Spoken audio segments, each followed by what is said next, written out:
Hey, it's Gabriella here, and today I'd really like to challenge some of your beliefs, if that's okay with you. You might have only just come across me, but you'll get to know me a little bit in the next few minutes if you keep watching. And the reason I'd really like to challenge some of your beliefs is because we, just as human beings, have into the thousands of beliefs going on in here, and some of them just aren't true. I'd say quite a few of them are just completely false. And it's incredible the impact that even one negative limiting belief can have on the entire trajectory of our life. So I'd love to talk to you about this.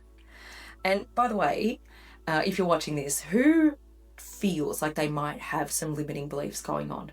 Like, who just kind of knows that they've got some limiting beliefs passed on to them from a parent or a teacher or someone? Could have been a negative belief about life, about money, about health, about love. Yeah, and if you said yes to that, who is open to changing their beliefs, to getting a better one? Like, if you knew you could just install a better, healthier belief that had a much more positive ripple effect than something that you currently had going on, who would want that? Yeah, if you said yes to that, that's awesome, except it's really one thing to go, yeah, cool, sounds good, I'd be up for that. It's really another thing to be proactive about it and actually go and carve out time and space in the day to go and find and change our limiting beliefs. Because let's just be honest, how many of us really prioritize transforming our beliefs as the top priority of the day? Like, oh my gosh, I've got to go find my limiting beliefs today. I'm going to go sit in a dark room and hunt them down. My guess would be not many of us. Even though psychology tells us that thoughts dictate behavior. We know this. Your thoughts dictate your behavior. So our thoughts and beliefs are kind of a big deal. I'd say the biggest deal. And when I was in my early 20s, I had to go and carve out a ton of time and space to find my limiting beliefs because I was really messed up. Because when I was younger than that, things were really not good at home. There was so much shouting and name calling and door banging and throwing things. There was so much emotional and psychological distress that by the time I got to about 15, 16 years old, I was engraving words into my arm with a Stanley knife. Yeah. And I'm not going to swear, but for example, it might have been like F, the whole word. And I can talk about it now with zero trigger because I've completely healed and forgiven. But that's how much stress and pressure was coming onto me, essentially from someone else's crappy limiting beliefs. And of course, all the toxic emotion that comes along with crappy beliefs. Yeah, it's always a package deal. Thoughts and emotions together, that's one whole system. Yeah? Are we feeling this?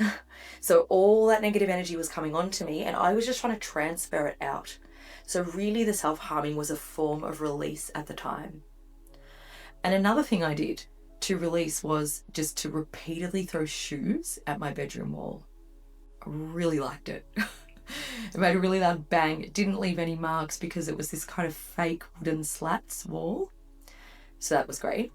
And I think I liked it because I could control that bang when I had such little control over what was going on in my life. And the resounding question that would go through my mind is just why? One word. Why are you being so horrible to me? Why is this happening? But I want to be clear, that question why, just a single why, all on its own, is really not a great question to ask when we want to delve into something to really see and understand it properly. If we don't ask the right questions, we don't get the right answers to have enough of a perspective shift on the situation to be able to really change and transform it. Usually to transform a negative event or situation, we need to have quite strong, positive, healthy thoughts about it, healthy beliefs about it. We need to see and think about it differently, yeah? Which will absolutely transform the emotion of it. So asking great specific questions is crucial if you want to learn what is true and what is false. And when I say false belief, we really just need to call out a false belief for what it really is. It's a lie. False negative beliefs are big, fat lies. So if we have a lot of them, basically we're full of BS. And ultimately we have a choice. We get to choose whether or not we are going to listen to any external voice that is false, that is a lie, and whether or not we're going to actually take it in. Essentially, whether we're going to buy it or not. Just like when someone's selling something. In this case, they're selling words. They're saying to you, I want to sell you these words. They get passed on from generation to generation to generation, and they want to pass it on to you. You can go, oh, gee, well, if that's all that's on offer, I guess I'll take it. Or we get to go, nah, I don't really want to buy that. I'm sure there's something else on offer somewhere else, something better. So really, we get to choose if we're going to pick up the pen and be the script writer and write a better script in our own head. Yeah? Because that came from their head. We're going to choose if our inner voice is going to be louder than any external false one. Whether our own words, our own healthy internal dialogue is going to take up more space in us than any external false one. That's the choice. And so my inner voice said to me, there is something else better on offer, Gab.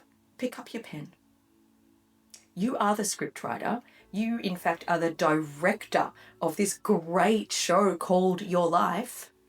Write a better story. Write a different story. And make it a really, really good one. Make it a good one, guys. And subscribe to this channel if you want to get more guidance like this.